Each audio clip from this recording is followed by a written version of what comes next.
હૃદયરોગમાં ગુજરાતીઓ પહેલા નંબરે છે. ડાયાબિટીસમાં પણ પહેલો નંબર ગુજરાતીઓએ પોતાને નામે કરી લીધો છે. જે મોટી મોટી બીમારીઓ છે તે બધી જ ગુજરાતીઓએ પોતાની પાસે રાખી છે. તો કેન્સર શું કામ બાકી રહી છે? બિચારા કેન્સરે શું ગુનો કર્યો છે? પંજાબથી રાજસ્થાન ચાલતી એક ટ્રેન ભટિંડા ટુ બિકાનેર, જેને કેન્સર ટ્રેનનું નામ મળ્યું છે. અમદાવાદથી મુંબઈ વચ્ચે પણ બુલેટ ટ્રેન શરૂ થવાની છે. જો ગુજરાત સમયસર નહીં જાગે અને આવનારા 5 વર્ષમાં જો સંપૂર્ણપણે પ્રાકૃતિક ખેતી તરફ નહીં વળે તો બુલેટ ટ્રેનમાં આપણે કેન્સરના દર્દીઓને સારવાર માટે મોકલતા હોઈશું. અને આ ટ્રેનનું હુલામણું નામ પણ કેન્સર ટ્રેન કહેવાશે.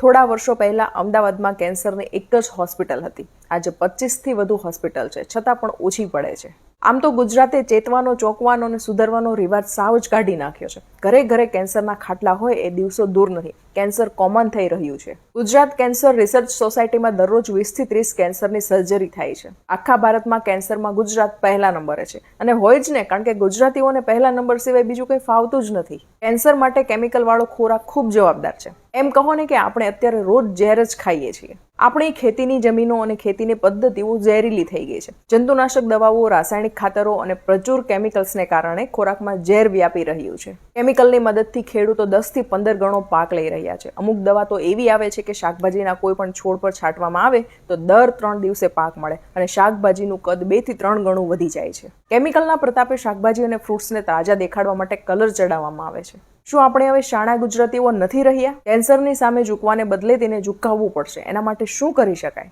પહેલું કે ગુજરાતમાં માંડ 5% જમીનમાં પ્રાકૃતિક ખેતી થતી હશે. ગુજરાતે સંકલ્પ કરીને 5 વર્ષમાં આખું ગુજરાત પ્રાકૃતિક ખેતી કરતું થઈ જાય તેવું કરવું જ પડશે. આના માટે ખેડૂતો પણ તૈયાર છે, પણ સૌથી મોટી જવાબદારી લોકોની છે. બીજું છે વ્યસન છોડો. જૂની પેઢી દારૂથી સંતોષ માનતી હતી, પરંતુ નવી પેઢીને તો વ્યસનોમાં પણ વિવિધતા જોઈએ છે. ફેશન, દેખાદેખીથી, વટ મારવા, અણસમજથી, કુસંગથી વ્યસનો કરે છે. આમાં છોકરીઓ અને મહિલાઓ પણ સહેજે પાછળ નથી. સમૃદ્ધ અને સુખી ગણાતું ગુજરાત વ્યસનોના ભરણામાં ક્યારનું આવી ગયું છે. ત્રીજું છે માનસિક તણાવ ખૂબ જ વધી રહ્યો છે. આપણે બધા ગુજરાતીઓ ઓછા વત્તા અંશે ગાંડા થઈ રહ્યા છીએ. કોઈ 5% ગાંડું હશે તો કોઈ 10%. ટકાવારીમાં જ ફરક છે. બાકી આપણે માનસિક રીતે અસ્થિર થઈ રહ્યા છીએ, તેમાં કોઈ શંકા નથી. આખો સમાજ મેન્ટલ હોસ્પિટલ બની રહ્યો છે. સંપૂર્ણ સ્વસ્થ વ્યક્તિ દિવસે દીવો લઈને શોધવા જઈએ તો પણ મળે કે નહીં તેવી સ્થિતિ છે. 100 વાતની એક વાત, માનસિક તણાવ આપણને બીમાર બનાવે છે અને કેન્સર થવાનું આ એક કારણ છે. આપણે જીવનમાં ટેકનોલોજીને તો વણી લીધી, પણ હજુ વૈજ્ઞાનિક અભિગમને સ્વીકાર્યો નથી. જીવન વૈજ્ઞાનિક અભિગમથી જીવીશું તો તણાવ આપોઆપ ઓછો થશે. આત્મવિશ્વાસ વધારો અને પરાવલંબીપણું ઘટાડો. તો ચાલો કેન્સરને હંફાવીએ, કેન્સરને હરાવીએ અને કેન્સર આખા ગુજરાતને સર કરી લે તે પહેલા તેને ભગાડીએ.